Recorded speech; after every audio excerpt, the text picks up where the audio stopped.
நேயர்களுக்கு astro KS ஐயங்காரின் பணிவான நமஸ்காரம். வார பலன் 25/11/2024 1/12/2024 வரை உண்டான வாரத்திற்கு மேஷம் முதல் மீனம் வரை எப்படி இருக்குது அப்படின்றத பார்க்கலாம். இந்த வாரத்தில் வரக்கூடிய கோல்சாரம் அப்படின்னு சொல்ல போனால் ரிஷபராசியில் குரு வக்கரகதியில், கடகராசியில் செவ்வாய், கன்னியில் கேது.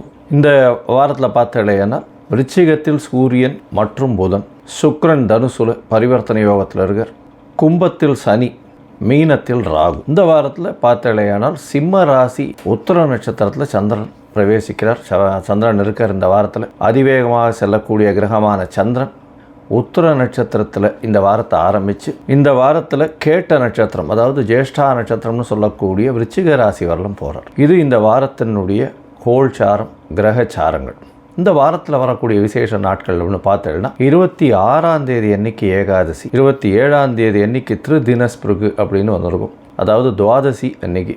திருதினஸ்பிருகு அப்படின்னா ஒரே திதியோ ஒரே நட்சத்திரமோ 3 நாட்கள் வர்றது வந்து திருதினஸ்பிருகுன்னு சொல்லக்கூடியது. சுபகாரியங்களும் இந்த காலகட்டத்தில் பண்ணுறது கிடையாது. திருதினஸ்பிருகு 3 நாள் வரக்கூடிய நட்சத்திரமோ திதியோ இருந்ததே ஆனால் அதில் பண்ணுறது வழக்கம் இல்லை. 28ஆம் தேதி மாலை ஒரு 5:45 6:15 வரலும் பார்த்தோம்னா பிரதோஷ காலம்னு சொல்லக்கூடிய சிவன் கோவில் எல்லாத்துலேயும் அந்த பிரதோஷத்துக்கு விரதம் இருந்து சிவபெருமானுடைய தீபாராதனைகளை தரிசித்து அதுக்கப்புறம் தான் பிரதோஷ விரதத்தை முடிப்பார். இந்த பிரதோஷத்தில் பார்த்தலையானால் தேய்பிரை பிரதோஷம். அதனால் என்கிட்ட இருக்கக்கூடிய கஷ்டங்கள் நீங்கணும்னு நினைக்கக்கூடியது பிரதோஷத்தின் மூலியமாக உங்களுக்கு கிடைக்கக்கூடிய நல்ல ஒரு விஷயமாக இருக்கும். அதாவது குழந்தை பிராப்தி இல்லாதவர்களுக்கு குழந்தை பிராப்தி தேவை, பண கஷ்டம் இருக்கிறவர்களுக்கு பண கஷ்டம் நீங்கணும்னு நினைக்கணும். அதை தவிர வந்து நல்ல ஏற்றமான பொருளாதாரமும் நல்ல ஒரு ஏற்றமான ஆன்மீக பயணமும் இருக்கணும்னு நினைக்கிறவர்களுக்கு நிச்சயமாக வரும். உடல் நோய்கள் இல்லாமல் இருக்கணும். இதெல்லாம் வந்து வேண்டிண்டு பிரதோஷ கால விரதம் இருப்பாள். அமாவாசை 1ஆம் தேதி அன்னைக்கு வருது. 1/12/2024 கார்த்திகை அமாவாசை. சூரியனும் சந்திரனும் சேரக்கூடியது விருச்சிக ராசியில் சேர்றார். இது வந்து அமாவாசையும் சரி பௌர்ணமியும் சரி மிகப்பெரிய ஏற்றமான காலம். பௌர்ணமின்றது வந்து சூரியனும் சந்திரனும் 2 பேருமே ஒளி பொருந்திய காலகட்டம். அதாவது டே அண்ட் நைட் 2மே வெளிச்சமாக இருக்கக்கூடிய காலகட்டம். அதனால் இதில் பௌர்ணமியில் பிறந்தவாளுகள்லாம் மிகப்பெரிய யோகம். அமாவாசை என்ற காலகட்டம் பார்த்தோன்னா சூரியனும் சந்திரனும் சேர்ந்து இருக்கக்கூடிய பாகையாக இருக்கும். ஒரே பாகையில் இருக்கக்கூடியது. அதனால் அமாவாசைன்னு சொல்லுவோம். இந்த அமாவாசையில் என்ன அப்படின்னா பித்ருக்களுக்கு செய்ய வேண்டிய கர்மாக்களை செய்வது மிகவும் நல்லது. அது தவிர இந்த காலகட்டத்தில் வேறு எந்த ஒரு முக்கியமான விஷயங்களும் எடுக்கிறதில்லை. அதாவது ஜோதிட சாஸ்திரத்தில் சொல்கிறது என்னென்னா இந்த அமாவாசை திதின்றது பார்த்தலையானால் எக்ஸ்க்ளூசிவாக வந்து பித்ருக்களுக்கு செய்ய வேண்டிய கர்மாக்களை செய்வதற்குன்னு ஒதுக்கினது. அதனால் இந்த காலகட்டத்தில் வந்து விசேஷம் வீட்டில் பண்ணுறது அந்த மாதிரி எல்லாம் யாருமே பண்ணவும் கூடாது. இது பித்ருக்களுக்குன்னு ஒதுக்கப்பட்ட ஒரு நாள். அதனால் அன்றைக்கி உண்டான கடமைகளை செய்வது நல்லது. சரி, இந்த வாரம் எந்தெந்த ராசிக்காரர்களுக்கு சந்திராஷ்டமம்னு பார்ப்போம். இந்த காலகட்டத்தில் புதிய முயற்சி வேண்டாம். தேவையற்ற, அதாவது யாருக்கும் ஜாமீன் கையெழுத்து போடுறது அந்த மாதிரியான விஷயங்கள் பண்ணாதீங்க. தேவையற்ற காசிப்பிங்ஸ் பண்ணாதீங்க. அதாவது எந்த ஒரு விஷயத்துக்கும் டக்குன்னு ரியாக்ட் பண்ணி இந்த மாதிரியான விஷயங்களில் இருக்காதீங்க. பொறுமையாக இருக்கிறது ரொம்பவும் நல்லது. அது தவிர வெளியூர் வெளிமாநில பிரயாணங்களை தவிர்க்கிறதும் நல்லது. ஒருவேளை பண்ண வேண்டிய கட்டாயம் இருக்குது, அதாவது நீங்கள் ஒரு டெசிஷன் எடுத்தே ஆகணும் அந்த காலகட்டத்தில் அப்படின்னா சந்திர பகவானுக்கு உண்டான எளிய பரிகாரம்னு சொல்லக்கூடியது அகத்திக்கீரை கட்டு. ஏன்னா துவாதசியும் வருது இந்த வாட்டி. அகத்திக்கீரை கட்டு அருகில் இருக்கக்கூடிய கோசாலையில் வாங்கி பசுமாட்டுக்கு கொடுங்க. உங்களுடைய சந்திராஷ்டமத்தின் தாக்கமும் குறையும். அதனால் வந்து கோசாலையில் கொண்டு போய் அகத்திக்கீரை கட்டு கொடுக்கறது பெரிய ஏற்றத்தை கொடுக்கும். சரி, இந்த வாரம் 25/11/2024 1/12/2024 வரும் உண்டான வாரத்தில் என்னென்ன பலன்கள்னு பார்ப்போம். அதற்கு முன்னாடி என்னுடைய மொபைல் நம்பர் கீழே ஸ்க்ராலிங்கில் வந்துட்டு உங்களுக்கு அஸ்ட்ராலாஜிக்கல் இது வேணுமே ஆனால், அதாவது கன்சல்ட் வேணும்னா எனக்கு ஃபோன் பண்ணுங்க. இப்போது மேஷம் முதல் மீனம் வரை 25/11/2024 1/12/2024 வரை உண்டான பலன்களை ஒன்றொன்னா பார்க்கலாம். துலாம், சித்திரை, சுவாதி, விசாகம் இந்த 3 நட்சத்திரம் 9 பாதங்களை கொண்ட ராசி. ராசியின் அதிபதினு சொல்லக்கூடியவர் சுக்கிரன். ராசிக்கு 3ஆம் இடத்துல இருக்கார், முயற்சி ஸ்தானத்தில். இந்த வாரம் பார்த்தலையானால் உங்களுடைய ராசிநாதன் 3ஆம் இடத்துல மறைந்த இடத்துல இருக்கார். உங்களுடைய ராசிநாதனுக்கு இன்னொரு வீடான ரிஷபத்தில் குரு வக்கரகதியில் இருக்கார். அதனால் பரிவர்த்தனை யோகம் ஏற்படுறது. மறைந்த இடத்தில் பரிவர்த்தனை யோகம் வருது. அதாவது 3ஆம் அதிபதியும் 8ஆம் அதிபதியும் பரிவர்த்தனை யோகம் வரக்கூடிய வாய்ப்புகள் அதிகமாக இருக்குது. இந்த காலகட்டத்தில் 3ஆம் அதிபதியும் 8ஆம் அதிபதி 8ல் வந்து வக்கர குரு இருக்கிறதுனால நிச்சயமான ஒரு வெற்றியை கொடுக்கக்கூடிய காலகட்டம். வக்கரம் பெற்ற குரு அவரே 3, 6க்கு அதிபதி, 2 மறைவு ஸ்தானாதிபதிகள் 8ஆம் இடம்னு சொல்லக்கூடிய இன்னொரு மறைவு ஸ்தானத்தில் போய் இருக்கிறதும் அவர் வந்து இப்போ பரிவர்த்தனை யோகம் அடைகிறது பெரிய விசேஷம். ராசிநாதன் 8ல் இருக்கிறதுனால மென்டல் ஸ்ட்ரெஸ்ஸு கொஞ்சம் வரும்.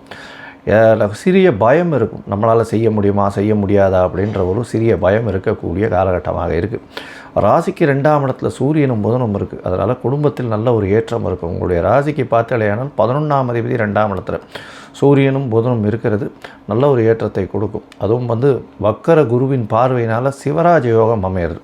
குடும்பத்தில் நல்ல ஒரு அண்டர்ஸ்டாண்டிங் இருக்கும், கணவன் மனைவியிடையே நல்ல ஒரு ஏற்றம் இருக்கக்கூடிய காலகட்டமாக அமையிறது. ராசிக்கு 5ஆம் இடத்துல வந்து சனி பகவான் ஆட்சி பெற்று கும்ப சனியாக இருக்கார். பூர்வ புண்ணிய ஸ்தானத்தில் பூர்வ புண்ணிய ஸ்தான அதிபதினு சொல்லக்கூடிய சனி பகவானே இருக்கிறது ரொம்பவும் விசேஷம்.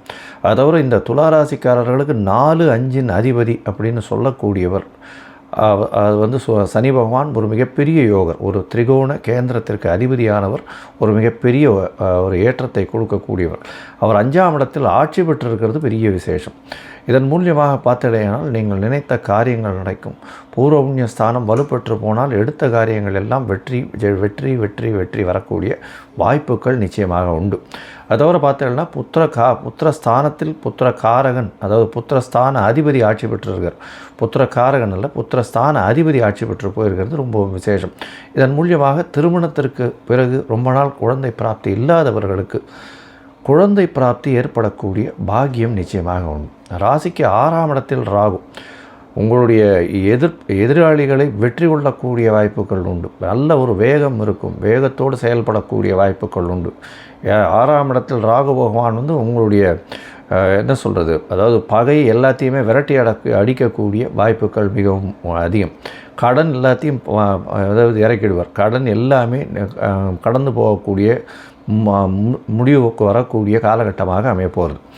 இந்த வாரம் பார்த்தலையானால் 25/11/2024 அதாவது 1/12/2024 வரை உண்டான காலகட்டத்தில் சந்திரன் உங்களுடைய ராசிக்கு 10ஆம் அதிபதினு சொல்லக்கூடியவர் 11ஆம் இடத்துல இந்த வாரத்தை ஆரம்பிக்கிறார். 11ஆம் இடத்துல 25ஆம் தேதி கார்த்தால ஒரு 8 மணி வரலும் இருக்கக்கூடிய காலகட்டம். அதற்கு பிறகு பார்த்தேன்னா அவர் 12ஆம் இடத்துக்கு வரார். 11ஆம் இடத்துல சந்திர பகவான் இருக்கும்பொழுது சனி பகவானின் பார்வையில் இருக்குது. புனர்பியோகம் அமையிறது. 10ஆம் அதிபதி 11ஆம் இடத்துல இருக்கிறதுனால தொழிலிலும் சரி, பண வரவிலும் சரி, லாபத்திலும் சரி நல்ல ஒரு ஏற்றம் இருக்கக்கூடிய காலகட்டம். 12ஆம் இடத்துக்கு சந்திர பகவான் 25ஆம் தேதி காலை 8 மணியிலிருந்து 27ஆம் தேதி மாலை ஒரு 7 மணி வரலும் இருக்கக்கூடிய காலகட்டமாக அமையிறது. இந்த காலகட்டத்தில் பார்த்தோம்னா கேதுவோட சம்பந்தத்தில் சந்திரன் இருக்கார், 10ஆம் அதிபதி. சிறு சிறு பிரச்சனைகள் உங்களுடைய தொழில் ஸ்தாபனத்தில் வரக்கூடிய வாய்ப்புகள் உண்டு. அது தவிர பார்த்தீங்கன்னா செலவுகள் கொஞ்சம் அதிகமாக இருக்கக்கூடிய காலகட்டம். செலவுகள் உடல் நலத்திலையும் பிரச்சனைகள் சற்று இருக்கக்கூடிய வாய்ப்புகள் நிச்சயமாக உண்டு. ஏன்னா ராசிநாதன் 8ஆம் இடத்துலையும் 12ஆம் இடத்துல கேதுவும் சந்திரனும் இருக்கிறதுனால தூக்கம் கரையக்கூடிய, தூக்கம் வந்து கெடக்கூடிய வாய்ப்புகள் மிகவும் அதிகமாக இருக்கும். உங்களுடைய ராசிக்கு பார்த்தீங்களானால் ராசியிலேயே சந்திர பகவான் வர்றார். ராசியில் சந்திர பகவான் வர்றது ஒரு பெரிய ஏற்றம். இந்த காலகட்டத்தில் பார்த்தீங்களானால் 10ஆம் அதிபதி ராசியில் இருக்கிறதுனால தொழிலில் பெரிய ஏற்றம் கிடைக்கக்கூடிய காலகட்டமாக அமைய போகிறது. இது 27ஆம் தேதி மாலையிலிருந்து 30ஆம் தேதி காலை வரலும் உண்டான காலகட்டத்தில், இது 30ஆம் தேதி காலை ஒரு 7-8 மணி வரலும் இருக்கக்கூடிய காலகட்டம். இந்த காலகட்டத்தில் நல்ல ஒரு ஏற்றம் கிடைக்கக்கூடிய காலகட்டம், தொழிலில் பெரிய ஏற்றம் இருக்கக்கூடிய காலகட்டம். தாயின் உடல்நிலையில் நல்ல ஒரு வெற்றி கிடைக்கும், நல்ல ஒரு ஏற்றமும் இருக்கும். உங்களுக்கு பார்த்தீங்களேன்னா படிக்கக்கூடிய மாணவர்களுக்கு போட்டித் தேர்வு எல்லாவற்றிலும் வெற்றி கிடைக்கக்கூடிய காலகட்டமாக அமைய போகிறது. உங்களுடைய ராசிக்கு பார்த்தீங்கன்னா 2ஆம் இடத்துல சந்திர பகவான் போகிறார். சந்திரன் நீச்சப்பட்டு செவ்வாயும் நீச்சப்பட்டு இருக்கார். 10ஆம் இடத்துல செவ்வாய் நீச்சப்பட்டு இருக்கார். 2-7 அதிபதி 10ஆம் இடத்துல நீச்சம். இந்த 2ஆம் தேதி வரலும் பார்த்தோம்னா 30ஆம் தேதியிலிருந்து பரிவர்த்தனை யோகம் பெறுறது பெரிய விசேஷம். இதன் மூலியமாக பார்த்தாலேயானால் பரிவர்த்தனை பெற்று ஆட்சி பெற்றதற்கு சமமாக இருக்கிறதுனால நல்ல ஒரு ஏற்றம் இருக்கும். பணவரவருக்கு பஞ்சம் இருக்காது. பார்ட்னர்ஷிப் பிஸ்னஸில் திடீர் ஏற்றம் வரக்கூடிய வாய்ப்புகள் நிச்சயமாக உண்டு. இந்த வாரத்தில் துளாராசிக்காரர்கள் கலைத்துறையை சார்ந்தவர்கள், அது தவிர ஆடைகள், கார்மெண்ட் இண்டஸ்ட்ரி, வெள்ளை நிற ஆடைகள் வைக்கிறவங்க, பெயிண்ட்டு வைக்கிறவங்க, நகாசு வேலைகள் செய்யக்கூடிய இவங்க, அதாவது கோல்ட் ஸ்மித்னு சொல்லக்கூடிய பொற்கொள்ளர்கள், இவங்களுக்கெல்லாம் பெரிய ஏற்றம் கிடைக்கும். அது தவிர வந்து டாக்டர்ஸு, சூப்பர் ஸ்பெஷாலிட்டி சர்ஜன்ஸு, இவாளுக்கெல்லாம் பெரிய ஏற்றங்கள் கிடைக்கக்கூடிய காலகட்டமாக அமையப்போகிறது. இந்த வாரம் நீங்கள் அருகில் இருக்கக்கூடிய மகாலட்சுமி தாயாரை போய் சேவிச்சுட்டு அங்கே நீங்கள் ஒரு நெய் தீபம் போட்டுவாங்க. அது ஒரு பெரிய ஏற்றத்தை கொடுக்கக்கூடிய காலகட்டமாக இந்த வாரம் அமையிறது.